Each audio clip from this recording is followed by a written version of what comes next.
house needs painting, grass needs mowing, where's he at? Hi, this is Hank. Sorry I missed your call. Leave me your name and your number and I'll get back to you. He's gone fishing. Today's podcast is brought to you by Mossy Oak and Liqua Molly.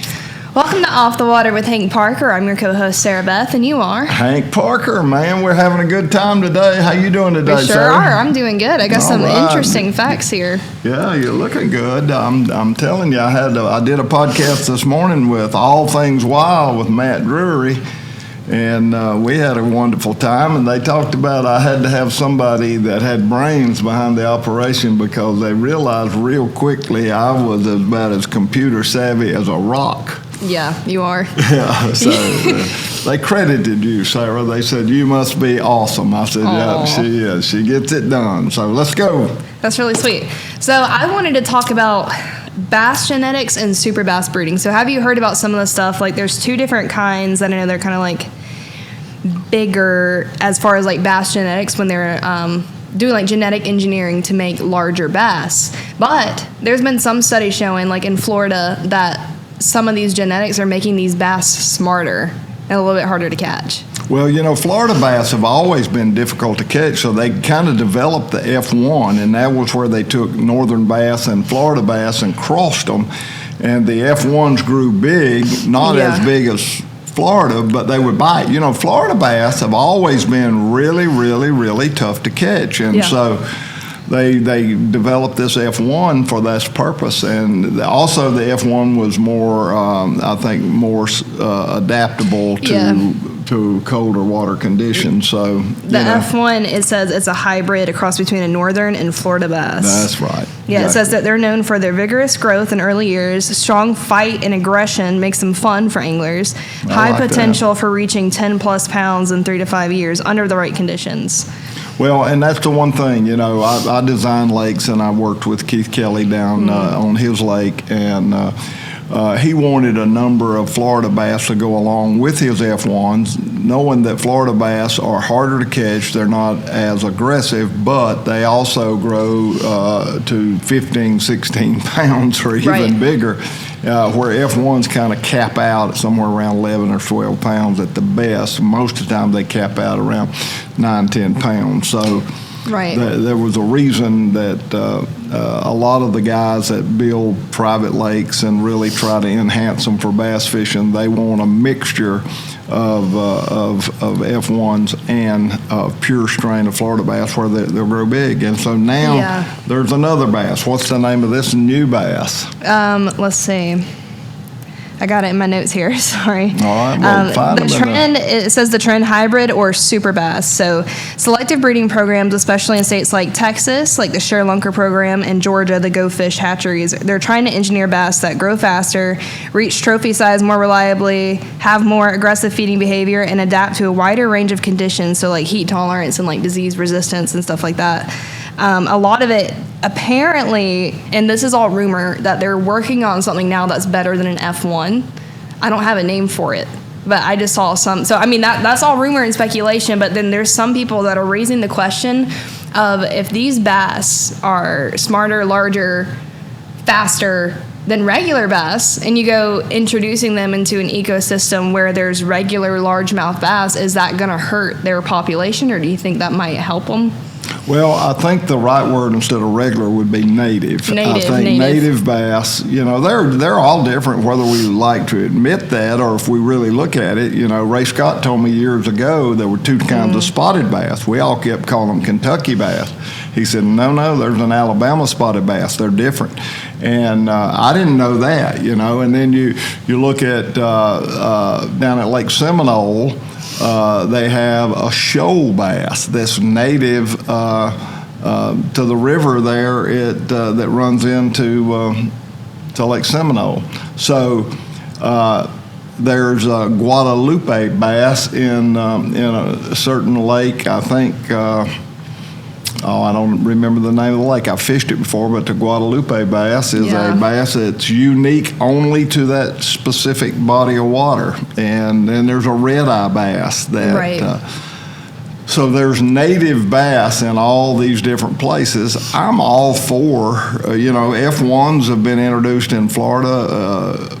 ivy. Look at the big giant bass that catching out of the ivy. Undoubtedly, there's some Florida strain bass there. I don't know that to be a fact. I'd like to research that, and I will. Lake Fork has just been tremendous with the F1s done. So a lot of lakes around the country have introduced the F1s, and we're catching bigger bass today as a result of that. Right. I'm curious where this all came from. And this is probably where I should have done more research into it. But I know some of these hatcheries, they'll have anglers go out and they'll catch these massive 13-pound bass, and then they donate them to these hatcheries to breed and to produce more of that same line. So I find that very interesting. That was a big argument. Glenn Lau was a good friend of mine, and Glenn Lau is the guy that kind of started that. He is the guy that produced a movie back in the 60s called Big Mouth, and then later on in the 80s he came out with Big Mouth Forever. But that series was educational, intriguing, exciting, and fun to watch, entertaining. But Glenn he did a lot of in-depth study on bass, and he felt like that he could take bass and raise them and observe the fingerlings and the ones that were more aggressive and sometimes cannibalistic. Those are the ones he would want to sort out and isolate those and just genetically keep working with these bass until he had a super bass. And everybody in the biology world said, no, that's not going to work. And I say everybody, I say that loosely. He got lots and lots of criticism. I don't know of anybody on the biologist side that was in his corner. I think almost everybody opposed the idea of taking genetics in a fish and growing a super bass. It was too widespread. It wasn't like a dog or a horse or some other type of animal. Right. It was so diluted that you couldn't do that. But you talked about Texas.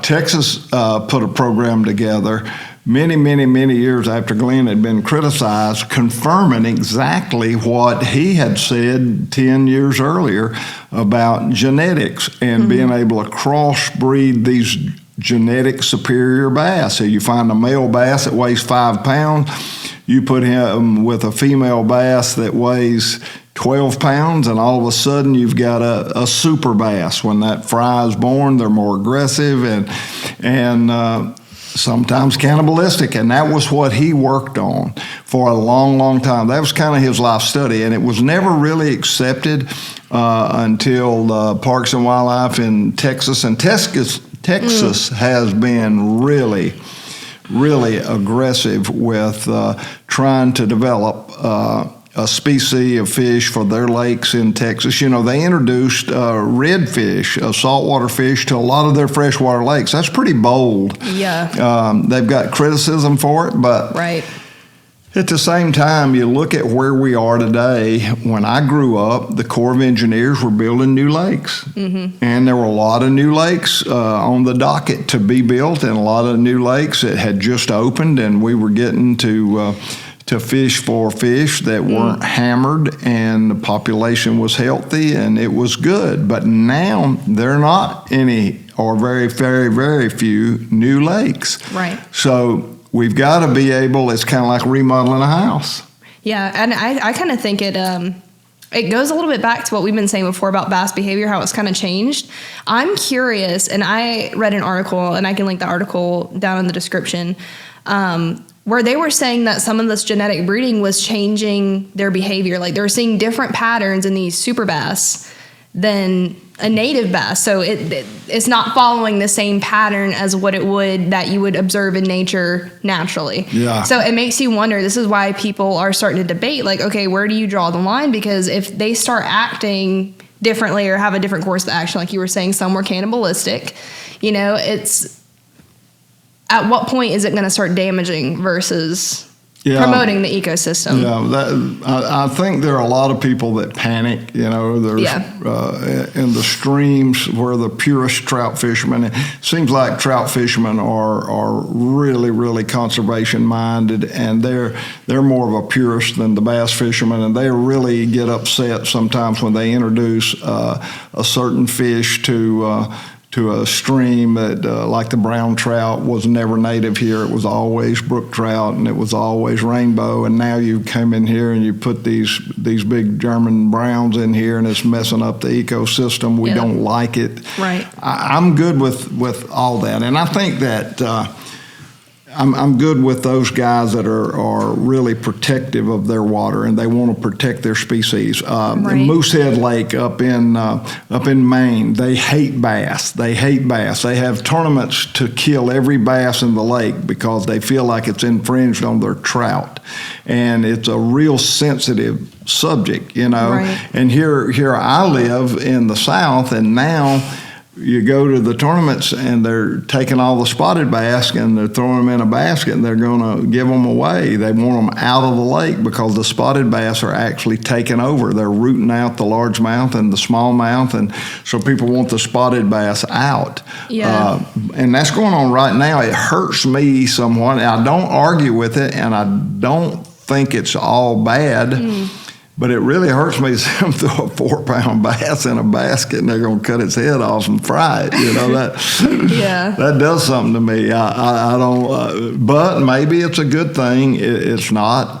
They are taking over. I will tell you that. Where the spotted bass are, man, they are so much more aggressive, and you catch less and less. You and I are going fishing tomorrow up on Lake Wiley, and that's a lake I fished all my life. Well, not all my life. I hope I got a little time left. Yeah. But up to this point, I started fishing it when I was a teenager, and I go back and I catch spotted bass. I'll catch 9-1 spotted bass over largemouth, and I never caught until I went back up there and fished it about 7 or 8 years ago. I'd taken a leave of absence. I hadn't fished it in a long time, but when I went back 7 or 8 years ago, man, I started catching all these spotted bass. Well, I never caught a spotted bass out of Lake Wiley in my entire life, and I fished it from the time I was 16 years old, and here I am, going back up there at 62 years old and catching spotted bass, 40 years. So now you're like, whoa.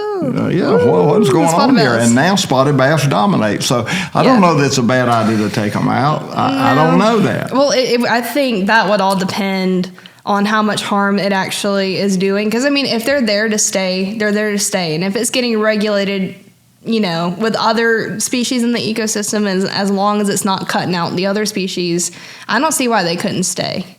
Well, if they're so aggressive and they're so dominant in breeding and they're so dominant in feeding and that they root all the other species out, I can see danger and damage. Yeah. And I see that happening, and there are a lot of people that are taking steps to prevent that. Pest. So it's something to be said about conservation, and it's something to be said about balance and having the right species to prosper and benefit all the people. When you start dealing with public lakes, you got to be conscientious of it belongs to we the people and the majority rule. And when the majority of the people feel like that the spotted bass is an invasive species and they want it out, they're going to get it out. Well, and you have to go along with that, whether you like it or not. It's only fair that the majority rules, and you're dealing with public water. So I don't know. They're taking a lot of spotted bass out, and I'm not saying it's wrong, but it still hurts my feeling when I see them throw a 4 or 5 pound spotted bass in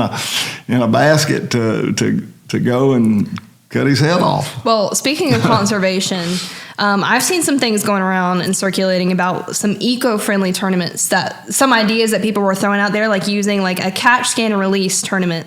So it uses photo AI apps. So if you catch a bass, you take a picture of it, it scans it, tells you the weight, tells you what kind it is, and it logs it. And so then you just release it. So instead of having to bring everything in for a weigh-in, people are just going to start scanning. Now, I don't know how reliable that is, but some people are saying that that's better for the fish, it's better for our lakes, it's better for, everything else. And they're saying it's supposed to stop the overfishing of some of these lakes. But, Well, AI bothers me. I know. I'm old school, and I see a lot of danger in artificial intelligence. It makes me nervous, and it's scary. It seems like that there are more people that are unethical on the computer today. If you don't get a scam on your phone every week, not many people know your number. I got a scam today. It's crazy. Mama gets them every day, and she emails them to me. I'm right there with you. And sometimes for us old folks, it's kind of hard to discern when it's a scam or not a scam. They're pretty polished at this, and so when you throw AI in there, it gets really scary. I know one going around now is that they're taking clips of people's voices. So off of social media, if they do a video, whatever, they're taking their voices and then calling family members using your voice to say, hey, help me, I've been kidnapped, send X amount of money to this bank. And so it freaks people out because it sounds so real. I mean, if I get an AI voice over the phone, it's Hank Jr., hey, Dad, man, I'm in a bind. I'm in Colorado. And I'm in jail, yeah. Well, he wouldn't be in jail, so I wouldn't, I hope he wouldn't. But anyway, he could easily say, hey, Dad, I just got all my credit cards and stuff stolen, and I'm in Colorado for a week. Could you just mail me a credit card, or could you send me, or you could wire me, or you could do whatever it is? Man, I'd be on top of that. I'd be right there getting it done, and so I worry about AI. So the less artificial intelligence, and we use it. I mean, I use it to summarize some of the things that I would say, and I mean, it's crazy. And it can be helpful. And now I'll tell a little bit of a funny story here. I recently made one of those there's this big viral trend going around where it's like Bigfoot AI vlogs. And so I'm like, you know what? I'm going to make one with a bass, and it's going to be like, Hank Parker's trying to catch me, whatever. Yeah. So I piece all this together. And I posted it, and it did pretty good. I think some people were a little bit taken back. People were like, hey, what is this? They weren't expecting you to know. Yeah. I didn't know. You didn't forewarn me that you were doing that. What in the world is this? He goes and he looks at it, and he goes, I wouldn't say that. Almost like it's supposed to be the bass saying it. I just thought it was so funny. Yeah, and they started talking about names of lures. I thought, who? I don't want to. I work with ARC, and they help me out a lot. I don't want to violate ARC. Who are these? First of all. But it was just generic names, and I finally got it. It took me a while, but I'm a little bit worried about AI. But if that works, that's what Major League Fishing said up front a couple of years ago, and I say a couple. We go back 15 years. Martha gets on me all the time. She says, you said a couple of years ago. That was 30 years ago. Well, back in time, in my day, there was a largemouth virus that went around. Well, it was in Kerr Lake, Bugs Island in North Carolina, a lot of different lakes. There were some lakes in the Ozarks that were affected by the largemouth bass virus. I think Table Rock was one of them. I could be wrong there, but I'm almost positive. But there were several lakes, and they go back and they say, well, it started maybe at Lake Michigan or up at Lake Erie, where it all got started. And you bass fishermen fishing these tournaments put these fish in the live well. You got the bacteria in the live well, so all the fish you caught from that point forward were subjected to this bacteria that spread this disease, and then you didn't sanitize your live well when you left Lake Erie and you went to Bugs Island, and you transported the virus in your live well. And so we became more conscientious about taking care of your live well and using chemicals that would kill the bacteria that wouldn't be invasive to the fish. So there were a lot of stuff went into that, but Major League Fishing said, hey, we're going to hold a tournament, and we're not going to handle these fish. We're not going to put them in the live well. We're not going to traumatize them by taking them on a boat ride, and we're not going to subject them to the live well. We're going to put an official in every boat, and you'll weigh your fish on the spot, and you'll release them. No need for a live well. Yeah. So a lot of people don't like that because it's not very dramatic of a weigh-in, but it's all made for TV, so I guess that works. And I like that better, though. Like what you were saying, too, like holding them up in front of the lights in your story where you're talking about holding them up for everybody made that bass drip the water off of its body, maybe become a little bit more dehydrated, which means it weighed less. So whenever you went to put it on the scale, it weighed less than what it actually would have. But now I'm just saying, I feel like that would be better. It's more accurate. Yeah. But, speaking of AI, there's so much coming to the market, especially in bass fishing. There's stuff with in early stages of development for AI-powered lures. So what it looks like is it looks like a bait fish, and the AI is in the bait to act like it's a fish. Isn't that crazy? Oh, I'm getting old. That's crazy. I could not imagine how much that bait would be. I know that would probably... None of that really surprises me where we are and all this technology. Everything is going pretty crazy. So, I don't know. But I want to go back to the new species of bass. I want to go back and talk about the F1s. I want to talk about what the state of Texas is doing with their hatchery, trying to come up with a bass that grows quicker and gets larger quicker, which is all important when you have more and more and more people headed to the lake and you have more and more fishing pressure and no new lakes. So we got more fishermen today than we had 25 years ago. We're not building lakes like we did 25 years ago. So there's got to be some answers that's going to accommodate the growth and keep the sport exciting. And we're all dependent on that. All of our boat companies, our outboard companies, our trolling motor companies, our electronic companies, we're all dependent on fishing to grow and to stay healthy. So it's a big part of my life, fishing and sharing fishing and techniques and methods and getting out on the water. So I don't want fishing to die. So if we're going to preserve the sport for generation after generation with no new lakes being built and more people getting involved, then we've got to come up with some solutions. And I like the fact that they're working on some species of bass that will grow faster. Yeah, I have a list here actually of like the newer ones that have come out over like since 2013 to kind of present day. So the first one was the Choctaw. I think I'm saying that right. Choctaw bass. It was discovered, officially described in 2013, native to the Florida Panhandle. So they say that this bass is genetically distinct from spotted bass and other black bass species. It's found in isolated river systems like the Yellow River and is often misidentified as Alabama bass or spotted bass for decades. So apparently this bass is becoming a little bit more endangered. They said the hybridization with other bass, like spotted bass, threatens its purity. So they're saying that we're kind of losing that species of bass. But that's one of the older/newer ones. The Guadalupe bass is the second one, native only to central Texas, hill country rivers. While they're not really new, there's increased interest in hybrid conservation with smallmouth bass. This fish was at risk of extinction due to interbreeding with smallmouths. As a major restoration effort is working, the populations are recovering now. So there are conservation efforts put into place. Even with some of these hybrid bass, there's still some conflict going on. So next one. Have you heard of the red-eye bass? Oh, yes, I have. Okay, red-eye bass complex. There are now 5 officially recognized species where we used to just lump them all in as red-eyes. So there's 5 different species of red-eye bass. See, I had no clue of that. Oh, yeah.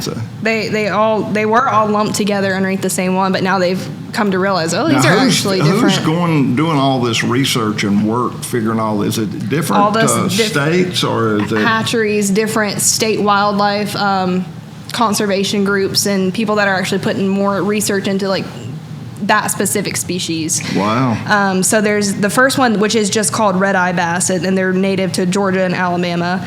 Tallapoosa bass. These are all underneath red-eye. Yeah. The Cahaba bass, Chattahoochee bass, and then the... Chattahoochee is the one that they call a shoal bass in Alabama. That is a red-eye bass, so that's a species of the red-eye bass, but he's different. He is different, and everybody tell you that shoal bass is a different fish. There's also a different bass in the Swanee River. There's a Swanee River bass that is unique to the Suwannee River itself. And, and that Chattahoochee bass is unique, that shoal bass is unique to the Chattahoochee River that runs into Lake Seminole. Well, that's what they say about the red-eye bass, is that they are smaller, but they're a lot more aggressive than your average bass. From what you would see, they say they're a lot scrappier. Yeah. So people say that they're more fun to catch because of that. They put up more of a fight. Well, I feel that way about a smallmouth. I love smallmouth. It seems like a 2-pound, 3-pound smallmouth.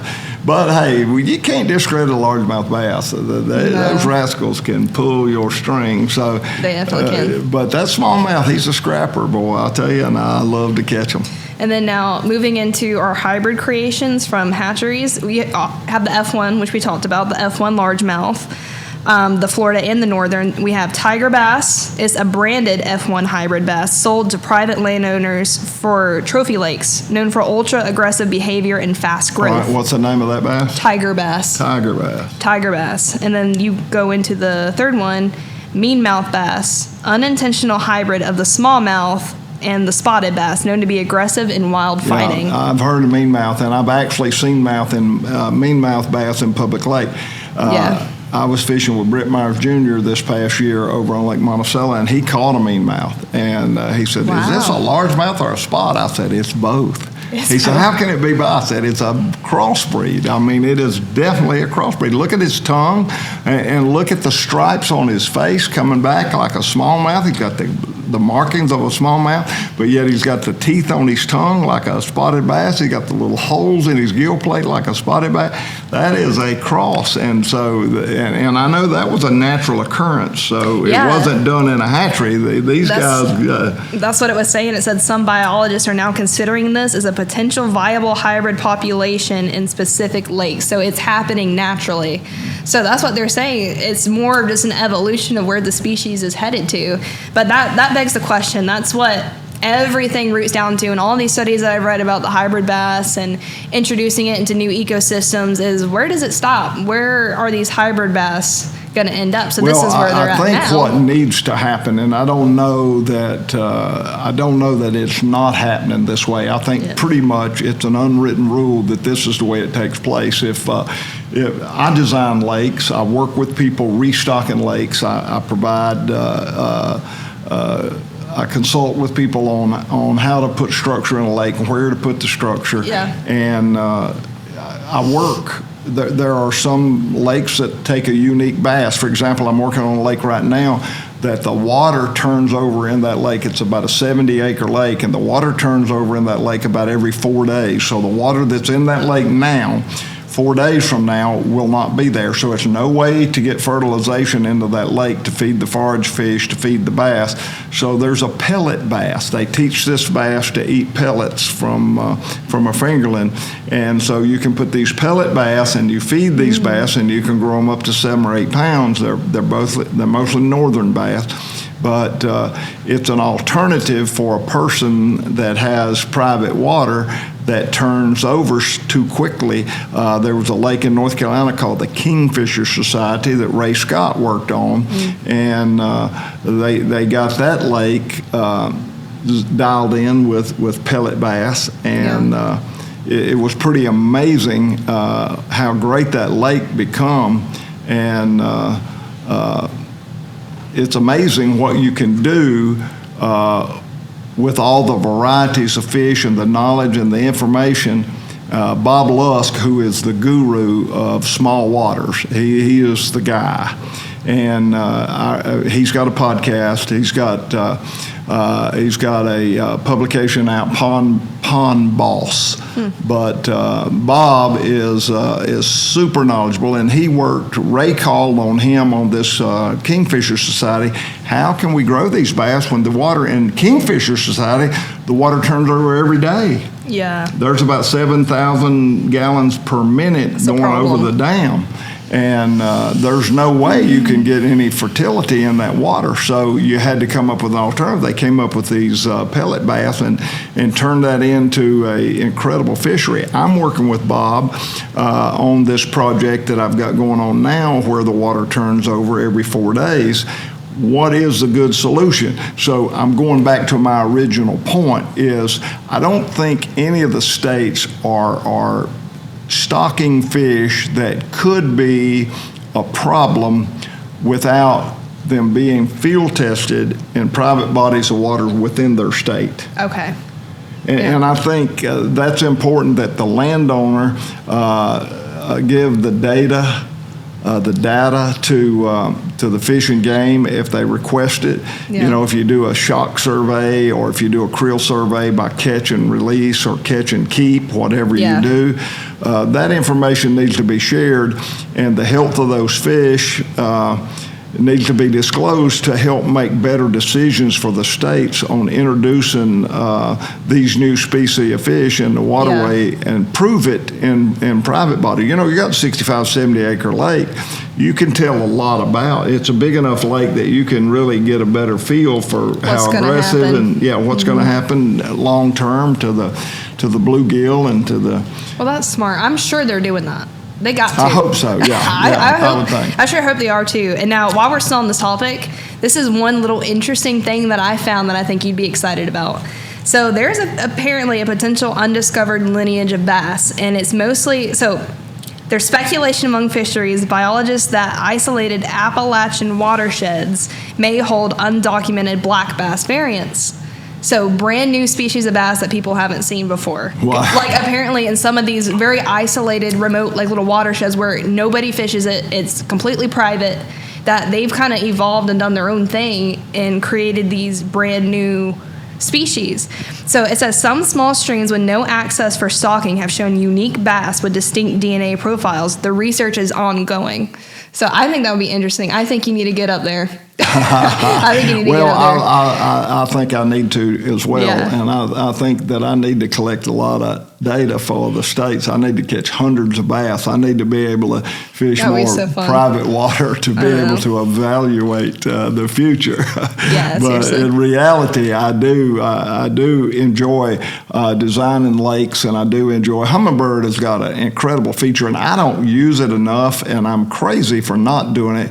It's not only for private lakes, but you can map your lake. I mean, you can literally make a map. So let's just say Lake Murray, for example. I go to Lake Murray, and the big hot thing at Lake Murray is always putting canes in the water. They take a 5-gallon bucket, and they take all these canes, and they cut them and put them in that bucket and put a little saccharine in it, and they drop it in certain locations. And when the cane gets old and grows an algae, the fish don't congregate there like they do when it's new or fresh. So you go put these cane buckets in and build all this structure, and then you mark it, but you don't really get a good look at it. So it's not on your map. When you go in there, I got a Lake Master map. I go in there, I just dropped that cane bucket in it. Well, that Lake Master map was made 5 years ago.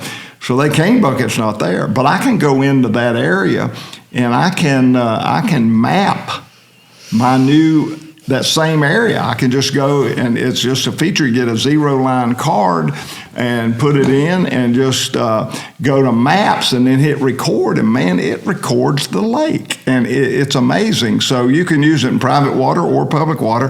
This lake, this project that I'm working on now, I made an entire lake. So I got the topographical lines of the lake, the contour lines, and it shows the steep drops, and it shows the shallow flats, and so you learn a lot about a lake, and you can sit there and review it, and then you can say, okay, we need to add structure here, we need to add structure here, and so you can strategically, instead of just going out there and putting a brush pile anywhere, you've got your topographical map, and you look at it and say, okay, right here the contour is really good. Look at these contour lines are close together, so this is pretty steep fall. This would be a really good place to put a brush pile. Yep. But you can mark your brush piles that you put in public lakes and make a map, overlay it over an existing map.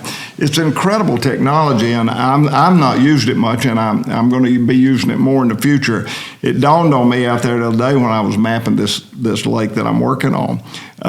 Man, I need to take advantage of that. How cool is this? And I found some stuff that the property owner, he had no idea it existed. Yeah, I think that makes it so much easier to research too. Like we talked basically this whole episode about scientific research, new species. I think this new technology is allowing us to learn and get the proper knowledge that we need to know about these species with these maps. So you can actually track where they're going, what they're doing. I'd like to stay away from AI lures. I'd like to stay from AI, period. I'm going to get one. If I can. I just soon leave that dog alone. But as far as all the research and development that's taken place to figure out a species of fish that will grow quicker and larger and adapt to more adverse conditions, hardier, scrappier, I like all of that. And I think it's necessary to keep up with the fishing demands on our public water. But I will tell you this, and this blew me away. Ray Scott told me years and years ago, I was talking about, he wanted me to write certain different articles for Bassmaster Magazine. And I said, well, Ray, that doesn't really apply that much for fish that are chasing threadfin shad. He said, don't worry about threadfin shad. Come up with a lure that's going to catch a fish in a pond. Come up with a frog imitation or a tadpole or a bluegill or whatever. Don't worry about the threadfin shad. Just write me an article about trying to discover a bait that will mimic a bluegill. I said, well, the bluegill's not the primary bait fish in most of the lakes that we fish tournaments. He said, I'm not talking about tournament fishing. Do you realize, and this is what blew my mind, do you realize that 70% of all fishing done in America is done from the shore or in a private body of water? Yeah. And I was just saying too. Whoa, Ray. Yeah. 70%. Now, this was a few years back. I don't know if that number's still correct. I would almost speculate that it is. Yeah, that's what I was just about to say. It's funny that you said that because that was the last point that I had for the podcast, is that people have seen an influx of bank fishing now because of the cost of boats and everything else, and our economy is trash right now. But they're saying that there's a big rise of bank fishing, so people are getting back to their roots. I mean, almost every time we go to a lake, whether that's private or public, you're typically seeing people on the banks, whether they live there or not supposed to be there. And that's where I grew up. That's where I started. Yeah. I certainly didn't start out. I had a dream of owning a Ranger boat, and I'm so thankful today that I do. But not everybody does, and a lot of people only fish 2 or 3 times a year, and it doesn't justify having a boat. So they go fish from the shore, they go fish in a farm pond, or they go fish in a river or a creek or someplace other than public waterways that we talk about all the time. So we're only talking, according to Ray, at this time. Now, I don't know if it's varied. It probably has some, but 70% of the people are not doing what we're talking about. Mm-hmm. Yeah, true. I mean, they're fishing with a bobber. They're doing fishing with live bait, and they're fishing. Not with AI. Oh, get off the AI. We don't want to go there, but nevertheless, I love, and I want to iterate this as a summary to what we've been talking about. I love the fact that we have groups like, and I'm going to salute Texas. Texas, they have dedicated a whole hatchery, and they brought people in from Texas A&M. Bob Lusk is a Texas A&M graduate. I think Bob Lusk probably knows more about private water. He consults with those guys. Pond Magazine, Pond Boss. Yeah. Texas is on the ball, and they've contributed a lot of research. Florida also is another state that's on the ball. And by the way, I live in South Carolina. South Carolina was the first hatchery for striped bass. In Santee Cooper, the striped bass was discovered by accident when they were building the lower lake. Santee's made up of Lake Moultrie and Lake Marion, and when they were building Lake Moultrie, they left the locks open for a long period of time, maybe a year or two, and all these striped bass that were coming out of the ocean that ran up the Cooper River to spawn came on up through the locks and got into Santee Cooper, and so they became landlocked stripers. And the hatchery, South Carolina, picked up on that, and they started having breeding hatcheries to sell these fingerlings all over the country. And look how popular the striped bass is today all over America. So hats off to South Carolina. But my hat's off to all these states and hatcheries that are dedicating time to develop a strain of bass that can probably take up some of the slack of not having new lakes. Yeah, and that's pretty awesome. Yeah, we need that. All right. Well, thank you all for listening. Make sure you go check out all of our social media in the link down below. And we want to thank our sponsors, Mossy Oak and Liqui-Moly. Liqui-Moly. We want to thank them a lot, ma'am. It's a tough time, and sponsors are precious. So we're grateful to those guys for helping us out. And appreciate you listening and watching. And we'll be back next week. God bless you. I'm Hank Parker. See you next week. Bye, Sarah.